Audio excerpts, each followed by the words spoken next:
Hello, my name is Pavel, and today I'm going to be telling you everything that I watched last month, which was March of 2022.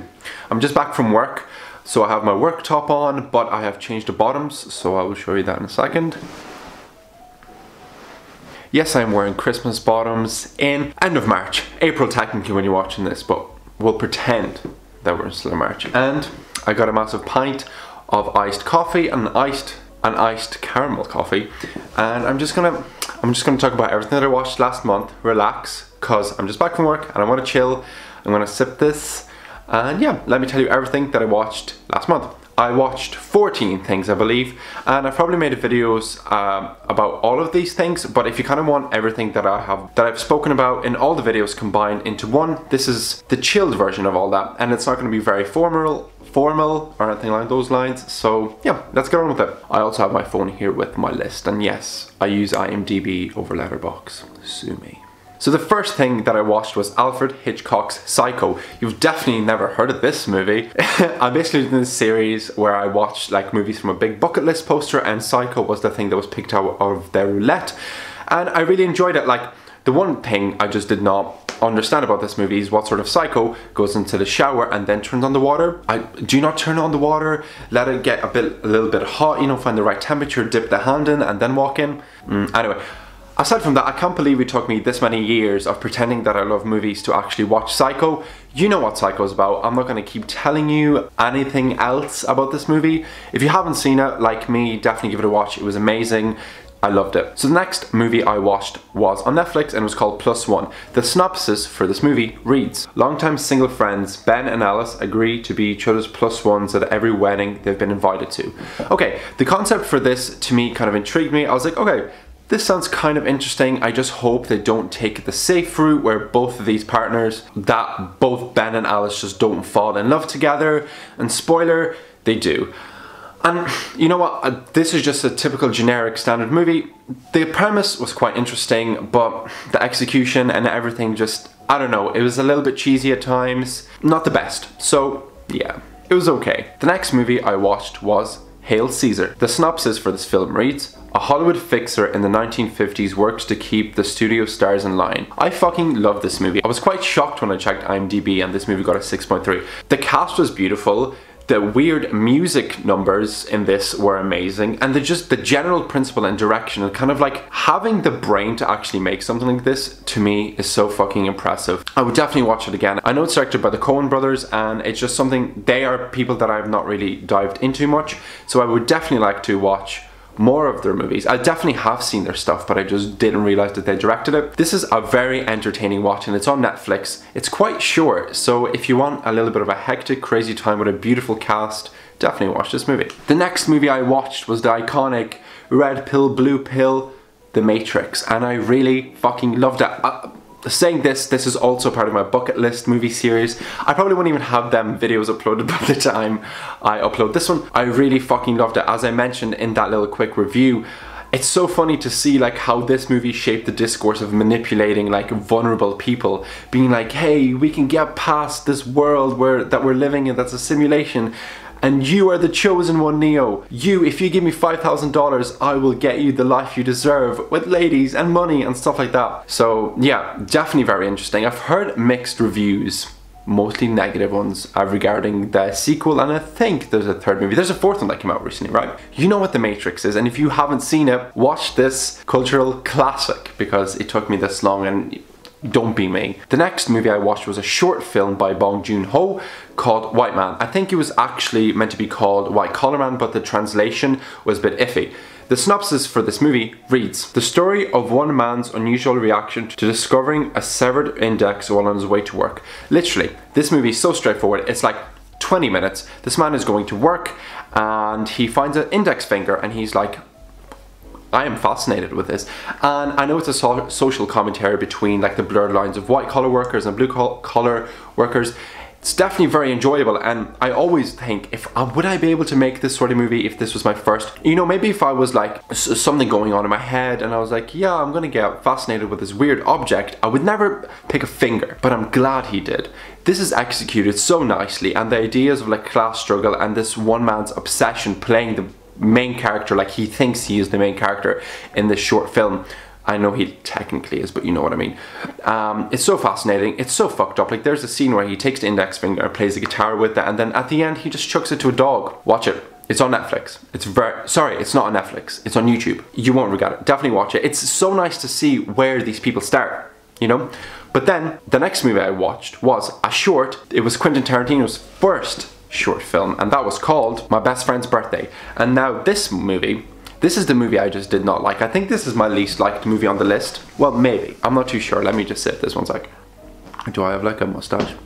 Yeah. This movie was very weird because it was all over the place. It's like 30 minutes, and of course Tarantino has to make the longest short film out of all of the ones I've seen. It was so hectic. I did not know what was happening half the time, but then I watched an interview and I was like, you know what? I kind of respect the short film, and I respect it because he was able to go from this to like Reservoir Dogs, Pulp Fiction. Imagine starting with something like that, that's so hectic, so all over the place. And it's also so funny because if you watch it, Tarantino is clearly so inspired, like his character is so inspired by Elvis. If you have nothing to do on your day and you kind of want to see where Tarantino started, sure, watch it. Would I pick watching like Inglourious Basterds over this? Yeah. You know what? If you want, give it a watch. I did not really like it, but I appreciate it and I respect the effort, because if you can go from this to like here, that's crazy impressive to me. The next thing I watched was a TV show called Anxious People, and Anxious People is about a failed bank robber locks himself in a home, along with a real estate agent, 2 IKEA addicts, a pregnant woman, a suicidal millionaire, and a rabbit. Hectic. Based off a book by Frederick Backman called Anxious People, as the title suggests. I'm not fully finished it, so can I technically add this to, you know what, I'm still gonna add this to the list. This TV show just really explores characters so well. I'm not very far into it, but so far I'm loving the relationship between the father, who is a guard, and the son, who is also a guard, and just seeing the dynamic between them is so interesting. Like, it is hilarious. Also, the main character, his hair is iconic. And I also love TV shows that have extremely short episodes. I don't know why, I just cannot focus on long TV shows, so something that is like 25 minutes per episode is ideal, and this show is that. It's great to just relax, watch, and if you're looking for something that's foreign, if you kind of want to explore new territory, I definitely recommend watching Anxious People on Netflix. The next thing I watched was a documentary called Dick Johnson is Dead, and this broke my heart, made me think about life, and just, you know, basically, the synopsis for this documentary reads: a daughter helps her father prepare for the end of his life. So short, literally like 8 words. It's basically a documentary about a father and his daughter who's like in her 40s, and Dick Johnson, who is the main character in this documentary, he's kind of thinking about the fact that he will die soon, and his daughter is also thinking about this too. His wife, the daughter's mother, recently died, and it's just a thought that had been going on in his daughter's life. And she wanted to make a documentary basically taking this as an opportunity to heal and think about the fact that her father will be dead soon. And the way they do this is they recreate potential ways that the father could die. So they have him falling like downstairs, and they just recreate this with actors, and they just have him getting mugged on the street and hitting his head like randomly off a piece of wood. And it sounds crazy, and it is a little bit hectic, but it's also beautiful because it celebrates the beauty of death. And I know that's a very weird sentence to say, but it kind of highlights that this man will leave so much beauty behind in the world, and he's not just going to vanish. So I think using this documentary as a coping mechanism is so interesting. The way this documentary is shot is so beautiful, like the set pieces of his death are incredible. So if you want to think about death, but in a weirdly positive, beautiful way, then definitely watch Dick Johnson is Dead. It's on Netflix, so definitely check it out. After that, I watched a movie called Le Weekend, and it's basically a couple who are reigniting their marriage after being together for like 30 years, I think. The synopsis for this reads: a British couple returns to Paris many years after their honeymoon in an attempt to rejuvenate their marriage. This movie does what it says on the tin. Like, it's fairly straightforward. Not a lot happens. You know, I feel like when you're together for that long, all you kind of want to think about is just getting by, tolerating the other person. You know what? I'm not married. I've said this in another video, so I do not know how marriage works, so I'm not the person to speak about this. But to speak about it as a movie, yeah, it was interesting. I love the setting. I love the way it referenced one of my favorite movies, Band Apart. It was interesting, but did it offer great stuff? Yeah, no, it was mid. The movie was mid, but Jeff Goldblum is in it. Don't know why he's in it, but you know what? He's cool, so I'll let it pass. Then the next thing I watched was a short called Two Distant Strangers, who stars Joey Badass as the main character, who's a musician who's extremely talented. Basically, the premise of this short film is this man is trying to get home to his dog after spending a night with somebody, and every single time he leaves the apartment, he gets killed by a cop. It's basically treated as Groundhog Day, except it tackles the idea of racism and kind of just does this in a very interesting spin. I know it was quite heavily inspired by the Black Lives Matter movement in 2020 when like George Floyd died and everybody else, because that is mentioned directly in this movie. And this movie just shares a very unique perspective on racism and kind of just commentates on that the people in this movie are not being killed because of their actions, they're simply being killed because of the color of their skin. And no matter what this man does, he just gets killed. It's definitely very interesting and it's definitely very eye-opening. It's incredible. Definitely watch it on Netflix. The next movie I watched is a big thing on Netflix at the moment. It's called Windfall. The cast is amazing. It stars Jason Segel, Lily Collins, Jesse Plemons. You know what? In theory, this cast, it's incredible. When you see a cast that good, what do you prepare for? Because personally, I prepare for a mid-movie and an amazing cast. And this is exactly what this movie was. I just wish it was better. Like, nothing really happens in this movie. The synopsis for this movie reads: a man breaks into a tech billionaire's empty vacation home, but things go sideways when he and his wife arrive for a last minute getaway. And that's it. Nothing happens. There's like an extra character in this movie that's just kind of thrown in there to kill some time. I did not enjoy this. You know what? I enjoyed it as a background watch, but I don't know, it just gave me nothing. So, nah. Then the next movie I watched was a part of my little hunt to watch like Hugh Grant in the 90s. And I need to read this title because my memory sucks. But the title for this movie is The Englishman Who Went Up a Hill But Came Down a Mountain. The synopsis for this movie reads: when an English cartographer must tell a Welsh village that their mountain is only a hill, the offended community sets out to change that. That's what the movie's about. You know what? I saw this and I was like, Hugh Grant in the 90s, yes, let me add it to my list of movies I've seen of him in the 90s, and I would definitely put at the bottom Notting Hill #1, because that's just amazing. This movie is interesting. It's interesting because it captures a nice sense of community working together in a little town to just change the verdict of what has happened. They want there to be a mountain in this village. But that's it. There's a love interest that kind of occurs in the third quarter of this movie, and you know what? It definitely didn't need to happen. It just felt like just a signature thing where Hugh Grant acts like the same person in every movie in the late 90s or in the 90s in general, and there just needed to be a love interest. But aside from that, this movie, it's interesting. Like it's based off a true story, which is great. So I don't know how close this retelling was, but you know what? It's okay. It's mid. Then the next thing I watched was the iconic Jennifer's Body. It took me this long to watch Jennifer's Body, and I'm so glad it did. This has some fucking quotable lines in this, such as, "You give me such a wetty."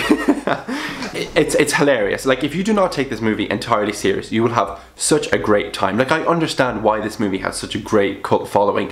Like, if you would mix Mean Girls with an emo type of atmosphere and mix it with Twilight and put all that together, that's what Jennifer's Body would make. Megan Fox is really good in this, and the music in this is so emo, it's so early 2000s, and if I was in this movie in 2009, I would be perfect for the role because I had huge emo hair at that stage, so maybe I would have been perfect for this role. Finally, the last thing that I watched last month in March was a Polish short movie called Fanatic. I don't know why I said it in a Polish accent. I know very little Polish. Ja trochę po polsku umiem mówić.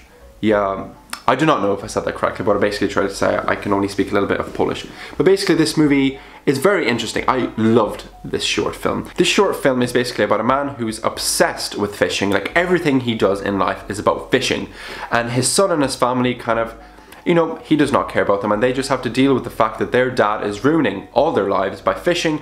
And as I said in my video where I spoke about this movie, it's very Kafkaesque because his father continuously neglects the son, who's kind of like the second main character in this movie, because he is shown at a meeting kind of discussing the horrors that he goes through about his father being addicted, and the son's life is being ruined, and the father does not care because all he cares is about the biggest fish that he caught in like 10 years ago and this boat that he wants to buy. And then the father also discovers forums online, basically Reddit.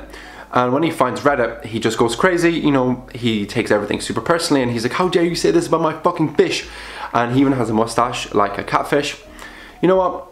It's depressing, but this movie is actually super funny. So if you want a depressing comedy about a man being obsessed with fish and his son being a little bit depressed about it, but also taking the piss out of his dad because of it, that sounds right up your street. Definitely watch it. It's hectic, but it's very enjoyable. So that's everything that I watched last month. Have you seen any of these movies? If you have, let me know in the comments. And I always ask at the end of every single one of my videos, what movie should I watch next? Let me know in the comments or on my Instagram at PavelSpam. I would love to hear your responses. Thank you so much for watching this video, and I will see you in the next one. Bye bye.